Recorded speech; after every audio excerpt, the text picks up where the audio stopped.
everyone, welcome back. For years, northern Nigeria have faced one of its biggest battles since independence. A battle against terrorism, banditry, kidnapping, and communities living in fear. Villages have been attacked, farmers forced away from their lands, schools disrupted, and thousands of families displaced. But now, after years of criticism and failed promises, northern leaders say they are preparing a new strategy. The question is, has the North finally found a solution? Or is this another security plan that will fade away with time? The governors of the 19 northern states and traditional rulers have announced a new security direction built around three major ideas: stronger regional cooperation, support for state police, and the creation of the Northern Nigeria Security Trust Fund. I also call on our traditional rulers, religious leaders, community leaders, civil society organizations, the private sector, development partners, and all people of goodwill to support this initiative. Security is not the responsibility of governments alone. It is a collective duty, and every stakeholder has a role to play. As we inaugurate this board today, let us be reminded that history has placed upon us a heavy responsibility. The expectations of our people are high. They are yearning for quality leadership, and they want to see results. They want to see positive impacts, and above all, they want to live in peace and harmony. Let us rise above narrow interests and act with the seriousness that this moment demands. Let us give the Northern Nigeria Security Trust Fund the support that it requires. Let us strengthen our coordination with the federal security agencies, deepen collaboration among our states, restore confidence in our communities, and work together to secure a stronger, safer, and more prosperous Northern Nigeria. The announcement from Kaduna State has generated attention because it represents a major change from previous approaches that often rely heavily on federal security agencies. But why did this change happen now? Why are leaders who once expressed concerns about state police suddenly describing it as necessary? And after years of insecurity, can a new structure really succeed where previous efforts have struggled? The reality is that insecurity in northern Nigeria has become more complicated than ever. Terrorist groups have continued to threaten communities in the northeast, while armed bandits have expanded operations across parts of the northwest. In the north-central region, communal violence and criminal activities have continued to affect lives and livelihoods. For many communities, insecurity is no longer just a security issue.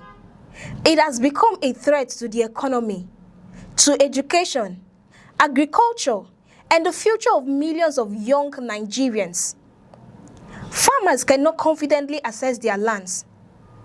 Businesses operate under uncertainty, and families constantly worry about attacks.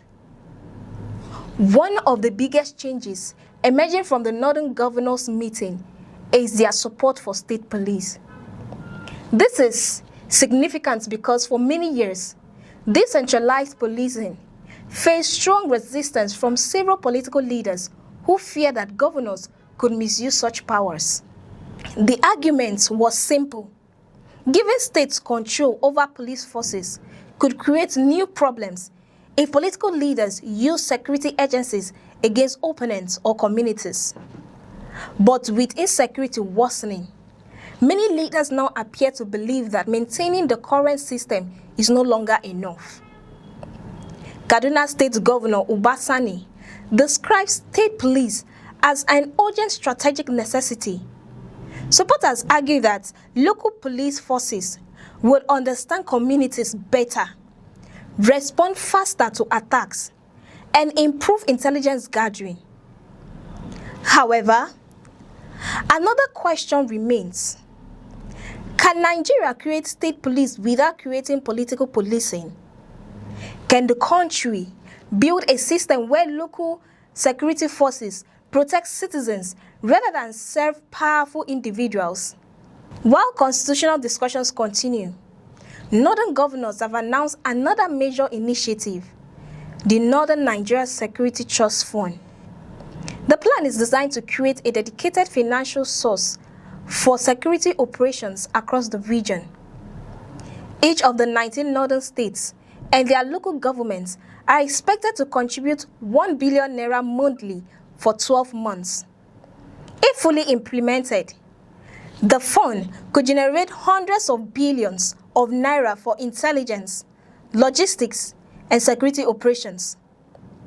But Nigerians have had promises of huge security spending before. The real question is not just how much money will be collected.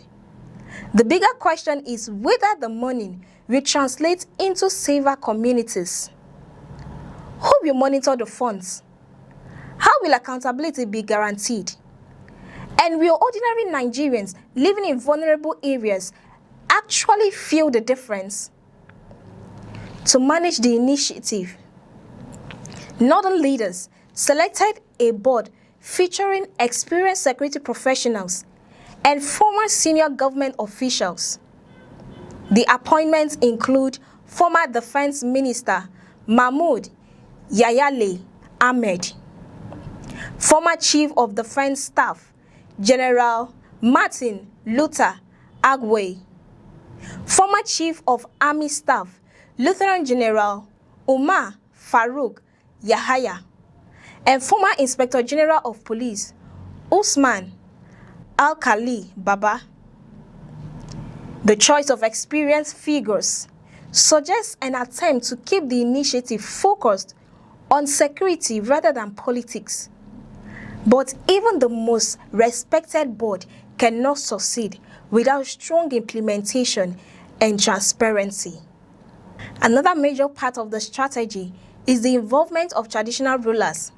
The Sultan of Sokoto, Alhaji Muhammad Sa'ad Abubakar III, has pledged the support of traditional institutions across northern Nigeria. This could become important because traditional rulers often have deep knowledge of local communities. They may know about suspicious movements, rising tensions, or potential threats before formal security agencies receive information. But can traditional institutions become a powerful intelligence network in modern Nigeria? Or will their involvement remain symbolic without enough authority and resources? Northern leaders have also acknowledged that security cannot be solved through military operations alone. They argue that education, agriculture, youth employment, and economic development must be part of the solution.